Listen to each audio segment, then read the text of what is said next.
Dolby's been long associated with audio. We've innovated in the cinema space for over 40 years now.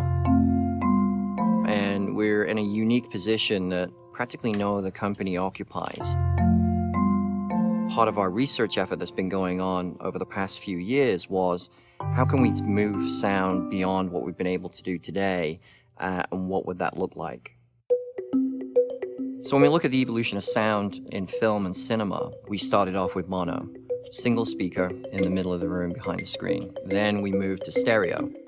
We added 2 more speakers and created 2 more channels, so now we had a dedicated dialogue track, and then 2 additional speakers for left and right that allowed us to create a better spread and sense of imaging inside the room. Then it was the evolution and introduction of surround sound that we were able to actually put sounds all around the audience. That surround configuration initially started as a mono channel, so that we were using it as a single source that we sent everything for surround into the audience. Then with 5.1, we were able to split the room in half and now have a left surround and a right surround to allow us to have more sense of movement of sound across the audience. With 7.1, we split the room again into 4, so now we had left, right, back wall left, back wall right. So now we had 4 surround zones instead of 2, and that allowed us even more definition. Logic would make sense that the next progression would be like a 9.1 or an 11.1 or even a 13.1. But the feedback that we got from content creators was it wasn't going to be good enough. And that's when we knew we had to make a more bolder step in moving forward. So what if we could start again? What if we could go back and completely redefine how we bring the surround sound experience to audiences? So what Dolby's bringing now is the next generation surround format for the industry. With a channel-based solution as we have today, if we look at how I move something around the audience, in 5.1 we had 2 zones. So if I wanted to create a sensation of movement, it's either here or here. It goes from one side of the room to the other.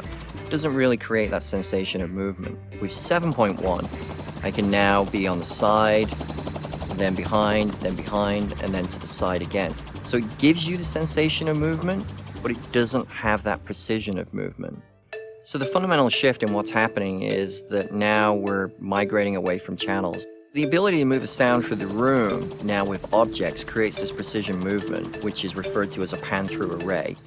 Now the helicopter has that fluid movement of hitting speaker number 1, speaker number 2, speaker number 3, speaker number 4, and then having that precision as it goes around me in the auditorium. And now by placing speakers over the audience, we can truly create that immersive sound field that now makes it feel like that helicopter is literally buzzing over your head. Overhead surrounds, for the first time, adds that upper hemisphere of sound that we've been missing from films. With the next change of technology that can come to mixers, I think the things that really excites them, especially from a creative point of view, is the flexibility for the first time of being able to unmarry sound. When a film is mixed today, it's made up of many elements, and then all those elements are baked in. You can't go back and pull the ingredient out. But with objects, you could now go back in, remove the object. So if the object was a music soundtrack, we could go in, pull it out, and replace it, and have more finite control and precision in the reproduction of sound. With channel-based solutions as they exist today, one of the problems that we've always faced is how we deliver all of these different formats. We take 7.1 as an example.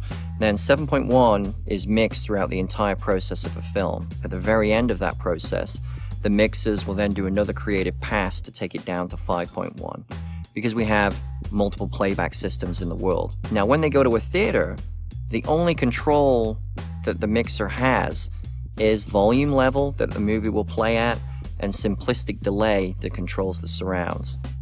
What Dolby's proposing is now they can mix in the biggest mode possible. This now goes out as a single deliverable file, carrying metadata and information that will accurately reflect what the mixer wanted. This dramatically simplifies the entire process. The next generation surround format will have all of this great intelligence, and in essence adapts itself to any playback system that's out there. Now we can literally author once and then optimize anywhere.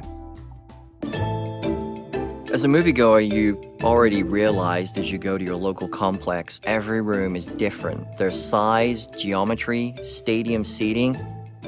And if you're putting surround speakers in there, it creates some challenges as to how you can position them so that you can get uniform coverage throughout the seating area. As we deliver this next technology, that is where it really shines by being able to accurately portray in all these different room sizes, geometries, speaker feeds. It's a radical shift from anything we've ever done before. For theater owners, their primary concern as always is, how can I get more people to come to my theater? But now with this better technology of surround sound and sound over the audiences, that now gives them something to leverage bringing people back into the theater.